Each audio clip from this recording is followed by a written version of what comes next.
Night falls over Chicago, April 15th, 1970. A silver Oldsmobile rolls slowly out of the Sheraton Chicago's underground garage, its headlights carving thin beams through the drizzle. Inside the car, Edward and Stephania Andrews are silent, the kind of silence that carries weight. Moments earlier, they'd been laughing with friends, raising glasses, toasting to nothing in particular. Now, something feels off. Edward's jaw is tight. Stephania looks out the window, her reflection ghosted by city light. The car turns toward the river, the city glittering like broken glass around them. Then, nothing. No witnesses, no calls for help, no trace. They left a party, waved goodbye, and vanished into the city lights. How does a couple disappear without a single sound, a single clue, or a single goodbye? Chicago, April 1970. The air was cold enough to sting the skin, the streets glistening with a faint drizzle that caught the yellow hue of the streetlights. From above, the city pulsed like a living organism, trains rattling through the night, car horns echoing off the high rises, laughter spilling from hotel bars that never truly slept. Among the thousands moving through that restless city were Edward and Stephania Andrews, a couple who had built their lives on routine, civility, and a shared love for Chicago's social pulse. Edward was 63, a salesman nearing retirement, the kind of man who still wore a tie to dinner. Stephania, 60, was elegant but grounded, known for her charm and her fondness for small talk. They had no children, but they had each other, and a circle of friends who often saw them at social events, charity functions, and hotel parties like the one they attended that night.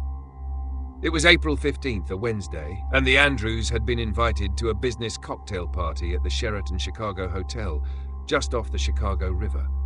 The gathering wasn't extravagant, but it carried the energy of mid-century affluence. Men with whiskey glasses, women with pearls, laughter clouding the air like cigarette smoke. By all accounts, Edward had arrived in good spirits, but as the evening wore on, several guests noticed a shift. His cheer had soured. Witnesses later described him as tense and irritated. Some thought it was nothing, a man tired from work, perhaps drinking too much. Others remembered something more, an argument, or at least the shadow of one, flickering between him and Stephania. Around 12:30 a.m., the couple decided to leave. They said their goodbyes, Edward helping Stephania with her coat before they exited through the lobby. Witnesses watched as they made their way into the parking garage attached to the hotel. The car they drove was distinctive, a 1969 Oldsmobile Delta 88, silver, clean and well kept. Security attendants recalled seeing it pull away from the ramp, the headlights cutting briefly through the fog before vanishing into the downtown maze. That was the last confirmed sighting of Edward and Stephania Andrews. For most, the night ended with hangovers and gossip. But for the Andrews, it would mark the beginning of one of Chicago's most enduring mysteries, a disappearance that would puzzle detectives for decades and haunt anyone who dared to stare too long into the murky waters of the river that sliced through the city's heart. When the couple failed to show up for work the next day, it wasn't immediately alarming. Edward was nearing retirement. Stephania was a homemaker. A day off wasn't unthinkable. But by the second day, friends grew uneasy. Phone calls went unanswered. Their home on North State Parkway was undisturbed, lights off, mail piling up. The worry soon turned into panic when neither could be reached by any means. There were no messages, no notes, no signs of a planned trip. The Andrews weren't impulsive people. They didn't vanish without explanation. Police were notified on April 17th, 2 days after the couple was last seen. Detectives began by retracing their movements, interviewing the hotel staff, attendees, and anyone who had seen the Oldsmobile that night. But what they found was confusion wrapped in contradiction. One valet claimed Edward seemed disoriented when leaving the garage. Another remembered the car bumping a concrete wall as it exited, a small dent, perhaps caused by inattention or intoxication. Others dismissed it, saying nothing seemed wrong at all. Still, one detail stood out. Edward had reportedly been drinking heavily. Combined with his irritated demeanor, police began forming their first theory, that the couple, while driving home late at night, had accidentally gone off the road and into the Chicago River. It was a grim but logical explanation. The roads near the river were notoriously narrow, poorly lit, and slick from rain. A simple misjudgment, a missed turn, and the heavy Oldsmobile could have plunged into the cold, fast-moving water. Dive teams were sent to search, focusing on areas near Wabash Avenue and Lower Michigan Bridge, routes the couple might have taken home. But despite days of dredging, divers found nothing. No car, no bodies, not even a trace of debris that matched the Oldsmobile's description. The river had swallowed them whole, or so it seemed. Without physical evidence, detectives widened their scope. Could it have been something more sinister? Robbery? A carjacking? Even murder? But the Andrews were not wealthy in the way that attracted crime. Their assets were modest, their life simple. There were no enemies, no debts, no reason to believe anyone wished them harm. Still, something didn't fit.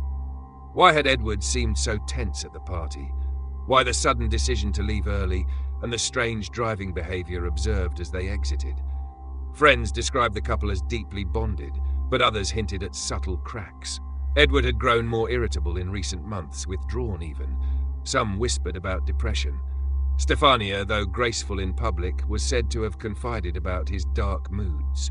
As detectives compiled the statements, one detail from the hotel manager lingered. When Edward asked for his car, he reportedly muttered, "We've had enough of this." Enough of what?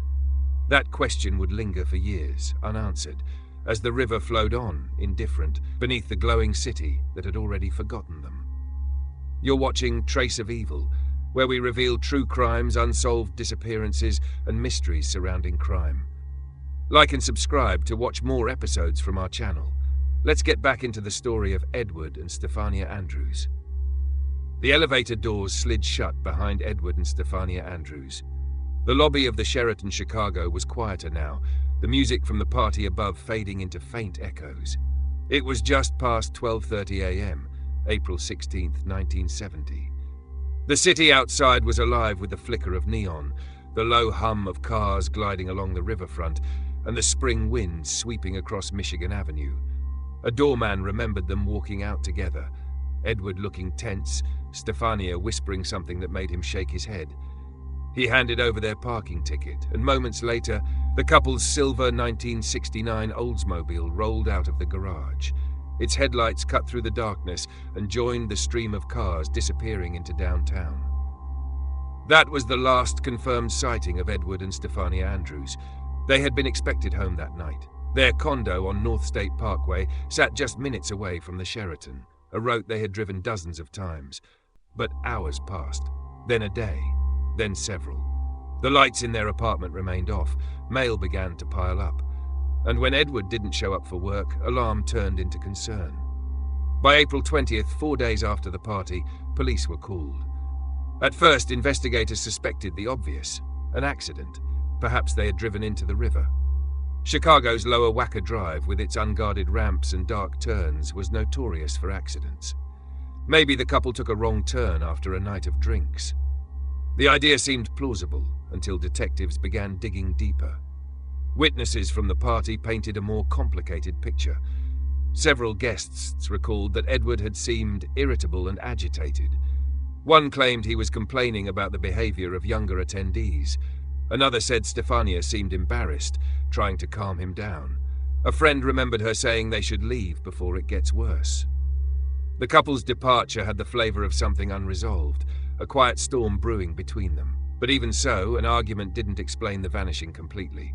No one saw the car again. No skid marks, no broken guardrails, no signs of a crash. Chicago police coordinated with harbor patrol divers, sweeping large portions of the Chicago River and Lake Michigan, but the murky waters revealed nothing. No metal, no glass, no bodies. Detective Paul Ziegler, one of the officers assigned to the case, described it later as like they drove off the face of the earth. Then came the rumors. A man in Cicero claimed to have seen the couple at a diner 2 days later, disheveled but alive. Another tip placed them in Michigan, checking into a motel under false names. Police followed each lead, but none held water. The Andrews' financial accounts remained untouched. No withdrawals, no credit card activity, no correspondence with family. Stephania's jewelry was still at home. Edward's watch was left on the dresser. It was as if they'd walked out of their lives completely, or had been taken from it. Detectives began to entertain darker theories. Could it have been an abduction? Chicago in the 1970s had a long shadow of organized crime. Edward, a successful salesman, had access to clients and money. Could he have crossed someone dangerous? Or had it been something more personal, a murder-suicide? Some speculated Edward's irritation that night hinted at deeper troubles. Theories swirled that he might have driven off intentionally, with Stephania trapped beside him. But there was no note, no evidence of despair, and no vehicle to support the idea. Weeks turned to months. Posters of the couple were plastered across downtown. Newspapers carried the headline, "Chicago couple vanishes without a trace." Reporters spun stories of river ghosts, mob cover-ups, and marital tension. But the case stayed frozen in uncertainty. Years later, the missing car became the central obsession. Without it, the Andrews were only ghosts, names in a cold file. Police conducted sonar scans of the riverbed. Private divers joined in, each new expedition promising closure that never came. For decades, the Chicago River kept its secrets, until 2017, when a group of volunteer divers searching near Ohio Street Beach discovered something glinting beneath the water. A car heavily corroded and covered in silt. It was the right era, the right make, even the right color. The news rippled through Chicago. Could this be the missing Andrews Oldsmobile? The police towed it up carefully, water streaming from its shattered windows. But the investigation would prove once again that in this story, answers are always just out of reach. The couple who left a party and never came home had become urban folklore, a symbol of how easily people can vanish in a city that never sleeps. By the time the Andrews case department's missing persons desk, nearly a week had passed. The couple's relatives, increasingly frantic, gathered in their North State Parkway condo, a neatly kept apartment that looked as if time had simply stopped. Stephania's makeup kit sat open on the vanity. Edward's work briefcase rested near the door. Dinner plates were still stacked clean in the cupboard. There were no signs of a hasty getaway or of any plan to disappear. Detectives began retracing their steps from that night at the Sheraton. They interviewed hotel staff, bartenders, valet workers, and party guests. But the accounts were fragmented, and none of them gave a full picture.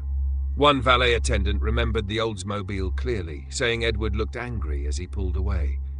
Another claimed the car nearly grazed a pillar at the exit ramp, as if Edward was driving too fast, but no one saw where the couple went after that. The first major theory centered on the river. Chicago's Lower Wacker Drive, a maze of tunnels and ramps that hug the Chicago River, was known for poor lighting and narrow turns. Drivers unfamiliar with it could easily misjudge a curve and plunge straight into the water. For detectives, that seemed like the simplest explanation, until divers came back empty-handed. The initial dive searches swept the area closest to the hotel, under the bridges near Michigan Avenue and Wabash. Visibility in the water was nearly zero, the currents strong enough to push silt into blinding clouds. Divers expected to find debris, twisted metal, or shattered glass. Instead, they surfaced with nothing but silence and mud.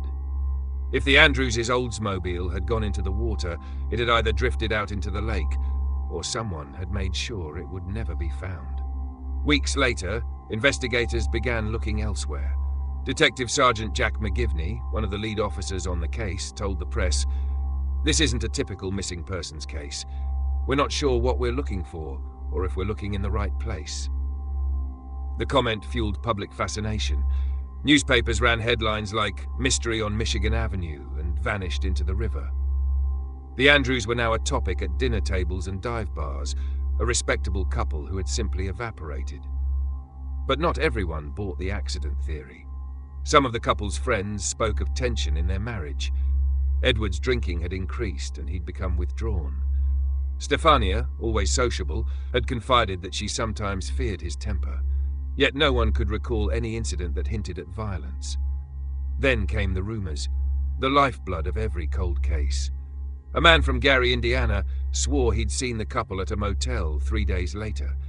A woman from Milwaukee claimed to have served them breakfast. Even a bus driver said a couple matching their description boarded his line heading north. Every lead collapsed. Every witness, when pressed for details, faltered. The sightings became ghost stories, each one contradicting the last. Detectives also explored the possibility of foul play.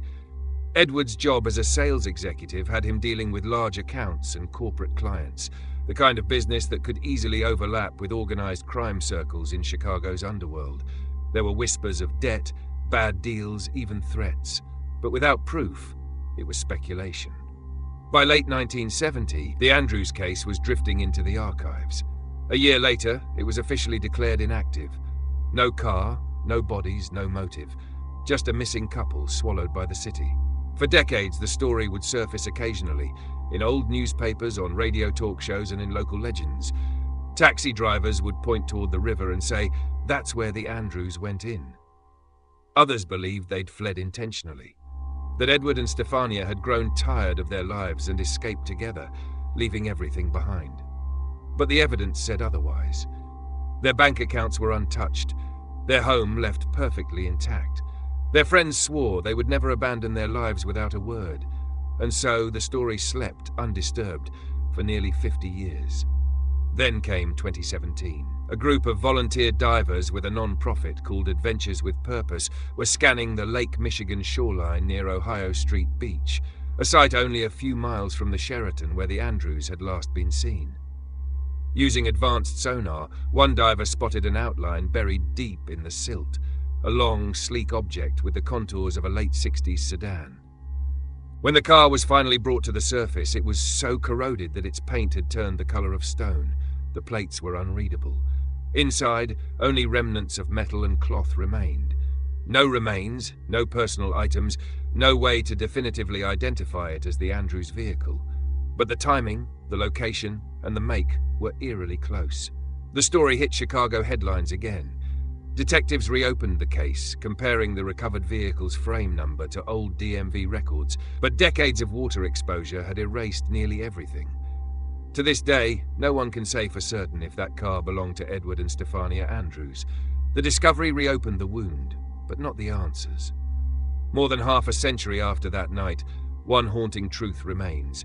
The Andrews didn't just vanish, they were erased.